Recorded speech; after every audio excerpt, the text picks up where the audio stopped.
अस्सलाम वालेकुम जी भाईजान, गल सुनो नेड़े हो। की कितनी जान दे हो भाई पट्ठे काट रहे हैं। सारी दुनिया इस टाइम बाजारां च खड़ी है। सवेरे ईद आ 8:30 बजे पाओ मदरसे च ईद पढ़नी है। तुसीं हुण पट्ठे वड्ढ के जाके की करोगे दसो जरा मैनू। पट्ठे वड़ के जाके घर जावांगे, फिर उस तो बाद घरे रोटी छोटी खा के फिर अपने डेरे ते आवांगे। डेरे ते आओगे? हाँ जी। किहदे कोल डेरे ते हुंदे हो? सैफुल्ला ताड़ड़। सैफुल्ला ताड़े तुसीं ਉਹਦੇ ਕੋਲ ਹੀ तुसीं भी अज साहब को हुंदे हो सदीआबाद वालिद को ਹਾਂਜੀ के लंबड़दार को? ਨੰਬਰਦਾਰ लंबड़दार को। ते कल जेहड़ी ईद आई है आपां किवें कड्ढनी है? इंशाल्लाह अल्लाह कोई करम करूंगा। नहीं पट्ठे पुट्ठे ते पाने हैं कि अज ही पा देने? नहीं हुण पट्ठे एडवांस लेके जाने हैं अच्छा ते कल सांझरे सब सुबह उधर जाना, देखो कैमरे वाल देखो। सुबह जाना टाइम कुतर के अच्छा ते उस तो बाद ईद ही मनानी। ईद ही मनानी? हाँ की मनाते हो ईद? यही भैन भरावां नाल हाँ। तुरन फिरन चली जाईदा, रिश्तेदारां दे चली किथे? जाईदा, रिश्तेदारां दे चले जाईदा। अच्छा अच्छा किथों दे रहण वाले हो? ड्रीमलैंड सिटी दे। आ ड्रीमलैंड सिटी ਦੇ ਰਹਿਣ ਵਾਲੇ ਹੋ ਤੇ ਇਹ ਪੱਠੇ ਤੁਸੀਂ ਹੁਣ ਕੱਲ ਵਾਸਤੇ ਵੜਦੇ ਪਏ ਹੋ? ਹਾਂਜੀ ਕੱਲ ਆਸਤੇ ਵਾਲਾ। ਆ ਛੰਡਾ ਤੁਹਾਡਾ ਹੀ ਹੈ? ਹਾਂਜੀ ਇਹ ਬਾਹ ਪੜਿਆ ਹੋਇਆ ਲੱਗਦਾ। ਹਾਂਜੀ ਅੱਛਾ ਅੱਛਾ ਮੇਰੇ ਵੀਰੋ ਖੁਸ਼ ਰਹੋ ਇਨਸ਼ਾਅੱਲਾ, ਆਬਾਦ ਰਹੋ ਤੇ ਇਹ ਪੱਠੇ ਦੁਬਾਰਾ ਵੱਢ ਕੇ ਦਿਖਾਓ ਜੀ, ਸਾਡਾ ਬੰਦਾ ਇਹਨੂੰ ਕਵਰ ਕਰੇ ਜੀ। ਇਹਦੇ ਪਹਿਲੇ ਤੇ ਬਹਿ ਕੇ ਵੱਢਣੇ ਪੈਂਦੇ ਸੀ ਤੇ ਹੁਣ ਤੁਸੀਂ ਬੜੇ ਜਦੀਦ ਹਾਲਾਤ ਲੈ ਆਏ ਹੋ। ਹਾਂਜੀ ਬਿਲਕੁਲ। ਇਹ ਕਿੰਨੇ ਕੁ ਪੱਠੇ ਵੱਢਦੇ ਹੋ ਤੁਸੀਂ? ਅਸੀਂ ਇੱਕ ਗੱਡਾ ਪੱਠਿਆਂ ਦਾ ਵੜ ਲਈਦਾ। ਇੱਕ ਗੱਡਾ ਵੱਢ ਲੈਂਦੇ? ਕਿੰਨੇ ਕੁ ਡੰਗਰ ਨੇ?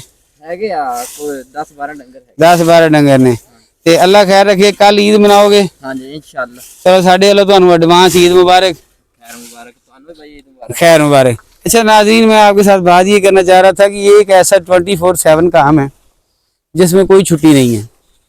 जैसे कि मैं कई ज़िम्मेदारों को जानता हूँ जिनके वालिद की वफ़ात हो गई, मैयत उनकी घर में पड़ी थी, फिर भी वो चारा जो है वो जानवरों के लिए किसी न किसी बंदे का अरेंज कर रहे थे। ये लोग वाक़यातन इज़्ज़त के मुस्तहिक हैं, इज़्ज़त के लायक हैं।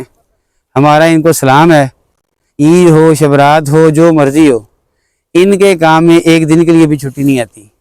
जानवरों से दूध धोना एक अच्छा खासा थका देने वाला काम है और जानवरों को पट्ठे डालना, चारा डालना, उसे यहाँ से काट कर लेके जाना और फिर उसमें तूड़ी मिक्स करना या वंडा मिक्स करना और फिर इन्हें खिलाना। ईद हमारी है, जानवरों की नहीं है।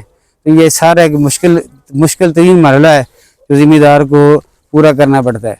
तो काश्तकार खुद भी करता है और इसके साथ साथ उसमें मुलाजिम भी रखे होते हैं।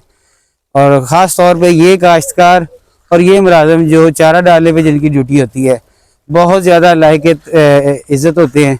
इनसे कभी ऊंची आवाज़ में बात नहीं करी चाहिए।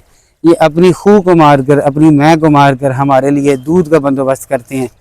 अल्लाह ताला इन सब को खुश रखे, आबाद रखे और हमारी दुआ है कि ये हमेशा हमारे लिए बाइस से तकवीत बनते रहें, दूध इकट्ठा करते रहें, हमें जो तंगी नहीं होती। बड़े शहरों में दूध का बड़ा मसला है, इन लोगों की बदौलत हमारे यहाँ दूध का कोई मसला नहीं होता। खुश रहें, आबाद रहें। अल्लाह ताला आपको और मुझे लोगों के लिए आसानियाँ तकसीम करने का शरफ अनायत फरमाए। जज़ाकल्लाह।